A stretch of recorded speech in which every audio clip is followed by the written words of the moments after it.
রাতার গোল আল্লাহর নিঃশব্দ নিদর্শন। নৌকাটা যখন ধীরে ধীরে সামনে এগিয়ে চলে, চারপাশে শুধু জল আর জলের মাঝে দাঁড়িয়ে থাকা গাছ। মনে হয় আমরা কোনো বন নয়, একটি জীবন্ত আয়াতের ভেতর দিয়ে চলেছি।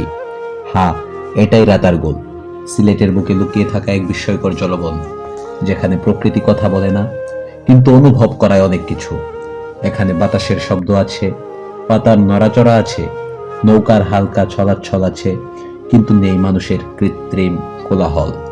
রাতার গোল যেন আমাদের মনে করিয়ে দেয় আল্লাহ তাআলা সৌন্দর্য সৃষ্টি করেন নিখুঁত ভারসাম্যে। আল্লাহ তাআলা বলেন, ওয়াহুয়াল্লাযী আনজালা মিনাস সামাই মাআন ফাআখরাজনা বিহি নাবাতা কুল্লি শাই। তিনি আকাশ থেকে পানি বর্ষণ করেছেন, আর সে পানির মাধ্যমেই আমি সব ধরনের উদ্ভিদ উৎপন্ন করেছি। এই জলের বুকে জন্ম নিয়েছে এই বন, এই বনেই বেঁচে আছে হাজারো প্রাণ, আর সেই প্রাণের নীরব সাক্ষী হয়ে আমরা আজ নৌকায় ভাসছি। নৌকা যত গভীরে যায়, মানুষ তত নিজের ভেতরে ঢুকে পড়ে।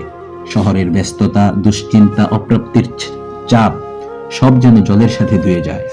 এখানে এসে বোঝা যায় আসল শান্তি শব্দে নয়, শান্তি আসে সংযোগে, স্রষ্টার সাথে সংযোগে।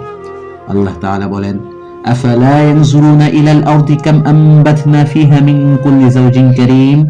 তারা কি পৃথিবীর দিকে তাকিয়ে দেখে না আমি এতে কত সুন্দর ও মর্যাদাপূর্ণ উদ্ভিদ জন্ম দিয়েছি?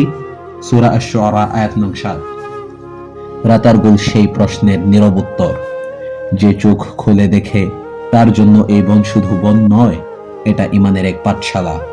পাতার ফাঁক দিয়ে সূর্যের আলো যখন জলে পড়ে, মনে হয় আলো এখানে সেজদায় নেমেছে। জলের রং বদলায় কিন্তু সৌন্দর্য কমে না, বরং প্রতিটি বাঁকে নতুন বিস্ময়। এই বনে দাঁড়িয়ে মনে হয় আমরা কত ছোট, আর আল্লাহর সৃষ্টি কত বিশাল। আল্লাহ তাআলা বলেন, ইন্না ফি খালকিস সামাওয়াতি ওয়াল আরদি ওয়াখতিলাফিল লাইলি ওয়ান নাহার লাআয়াতিন লিউলিল আলবাব। নিশ্চয় আকাশমণ্ডলী ও পৃথিবীর সৃষ্টিতে রাত দিনের পরিবর্তনে বুদ্ধিমানদের জন্য রয়েছে নিদর্শন।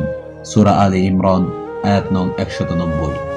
রাতার গোল সেই নিদর্শনের এক জীবন্ত অধ্যায়, যেখানে শিক্ষা আছে কিন্তু বক্তা নেই, যেখানে দাওয়াত আছে কিন্তু শব্দ নেই। এই নৌকা ভ্রমণ আসলে